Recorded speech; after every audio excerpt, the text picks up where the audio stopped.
Now that we've got the glaze mixed up, we got the right consistency, we're going to put it in these 10 cups. So first thing I do is I get my cups out and I'll label them with a magic marker, and I like to mark them in multiple places, so really anywhere I have this cup I can see that it's one, because sometimes they get moved around and you get confused.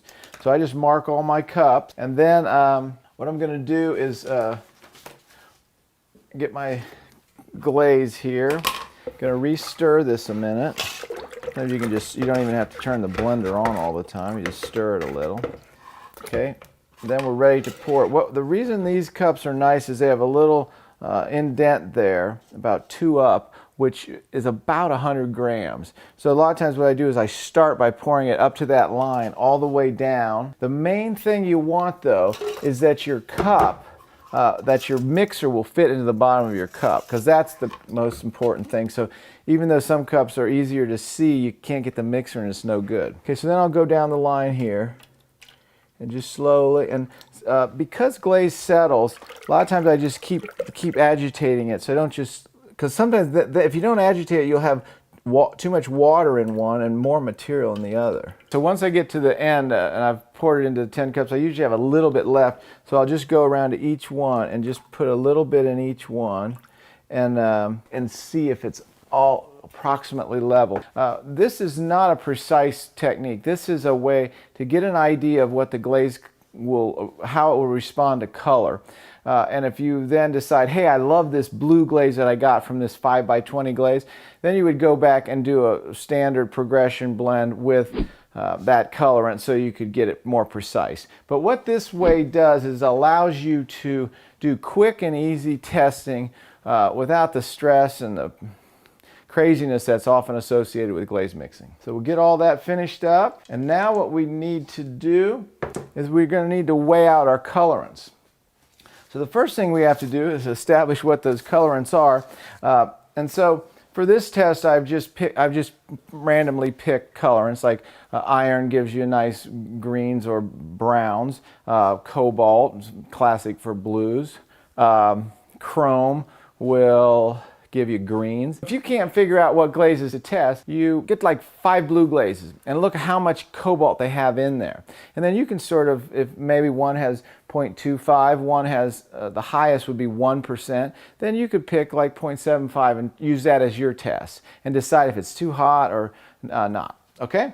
So then what I do is I get some little sheets of paper, and so for my first cup I'm going to have the base only. For my second cup, I'm going to do 2% yellow iron. My third one, I'll do a little iron and titanium. And I make these, I write these all down, and I'll write the cup sort of right next to it, what number, so that way I don't mess up when I'm mixing these up. So we'll make sure that this is level or zeroed, and usually I zero it with a piece of paper in there. For cup number 2, we're going to do yellow iron oxide 2%.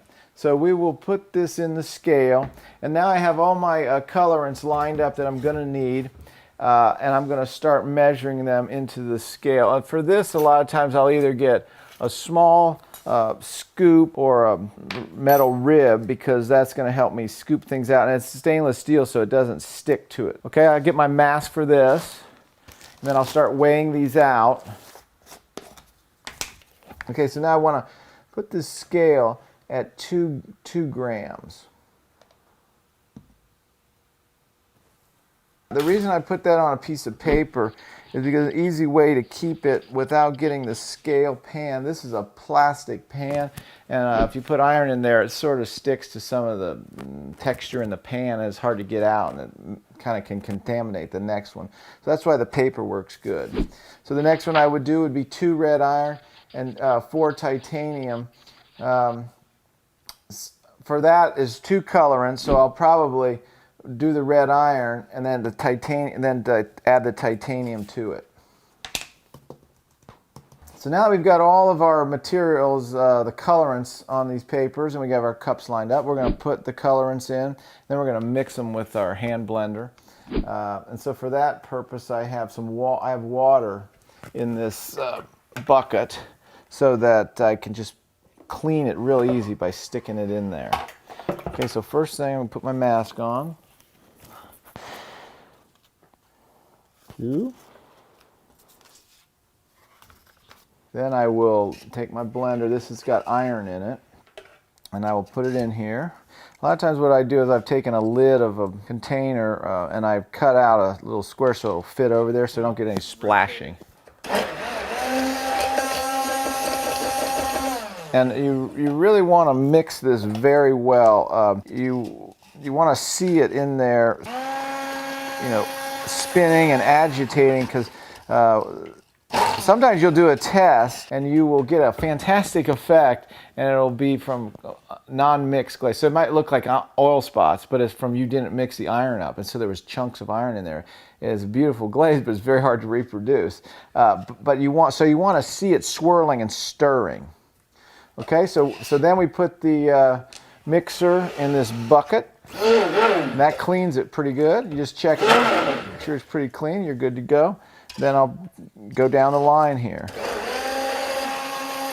With this blender, it doesn't remove coarse particles, but it blends it so well and chops things up that you get a pretty good idea of what it's going to look like. So then when you do your subsequent tests, as soon as I mixed up my glaze, I'd run it through a sieve, a larger sieve, so that all of this was sieved. Then that would help me along that way. So I try to do things that make it possible to do glaze testing without being too painful, and then you quit doing it. We've got all of our cups mixed. Now it's time to get out the tiles and label them. So now what I've got is, I got my test tiles, which I've made up. These are extruded, and I have on there, I've put a little number on there, a code, which I do when I'm making it, but you can also label them right now with just iron oxide. So these I will, sometimes I do double marking, because what happens is if I have this number and the glaze runs down and runs over it, I can't see it when it comes out, so it's very difficult. So I'll sometimes write on the bottom a number too. That way, one or the other I can figure out. So in this case, we're just going to write number 1. Very simple, just iron and water. One thing you want to do is on your 6 and your 9 is put a line so you can tell which is which. Okay, so then what I'm going to do is once I have all my tiles lined up, I'll write the number. In this case, since I wrote 1, that's sufficient, but I could also write the little number I have on the tile. That's 101. This is 16. I just write those numbers down so I have a double check it. So now that I've got all the tiles numbered, I put them in front of the cup, and now I'm going to dip. So this is number 1, base only, and I have my tile, and I like to stir this so that it's all mixed well, and I will generally tip the cup and dip it in fairly far down. I don't want to go all the way so it gets on the shelf, but I want to get a thin coat over the whole tile. Okay, the second dip, I will dip down and hold it for 3 seconds approximately. And you'll have to make up your own amount of time depending on your results and how you bisque and everything. But then I let that just drip off, and you can see right below the little notch there is my second dip. And then I will do a third dip. Usually I do a third dip on an angle. And the reason for that is if I do a third dip straight across the top and it runs down, it obscures everything. But if I just do it on an angle like this, and I'll count 1, 1,000, 2, 1,000, 3, 1,000, then if it runs, this will not run down, this will run down. So I always have a 1, 2, and 3 when I pull out my tile. It's very important to have thin, medium, and thick, because when you glaze a pot, if you observe that it's a certain color, you can realize, oh, the pot was real thin and didn't absorb glaze real well, and you can tell that from a test tile. But if you don't do the 3 dips, you lose that aspect of it. So I'll just go down the line here. Okay, now that we've got those all done, I would probably just check the bottoms and make sure that we don't have a bunch of dripping down there. Like this one dripped a little on there, so I just wiped that off. We're good to go. Okay. Then I would load those onto, put them on a board and put them out by the kiln, and then get ready to load them in the kiln.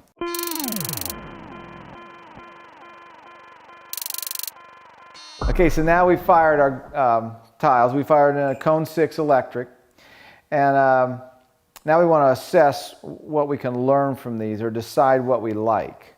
So the first thing we didn't show you is that we used it on 3 bodies. So I used a porcelain, but here I've used a white stoneware and a darker stoneware, so we can see the effect of iron underneath that glaze. Another thing we did was we did 3 coats, so we want to make sure that we can see thick, medium, and thin.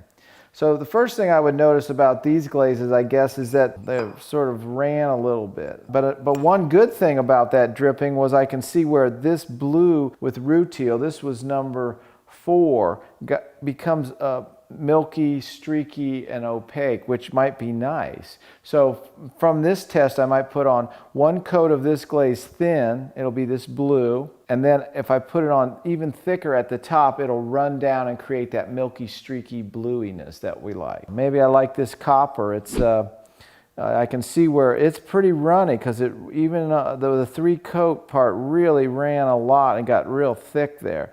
But the green, I can see in other shades of green here where it's thin on the white tile, whereas on the dark tile, see the difference. It's much different color. Another thing I did on this tile was I put washes on there to see what iron wash, a rutile wash, and a cobalt wash would do on the glaze. This one here was number 8. This is the chrome and tin. So this would be a sample of where maybe it didn't turn as pink as we'd want. It's more of a gray. So maybe this base is not good with the chrome tin combination. Or if I like gray, that's an excellent choice. Say I saw this iron batch and I thought, well, I really want a tan iron, but maybe this wasn't enough for me. So now maybe I'm going to try an iron progression blend to see what iron would do if it was a little bit more in there. This was only 2% of yellow iron. So I'm going to try one where I do 1 to 10 iron and see if I can explore that color a little more.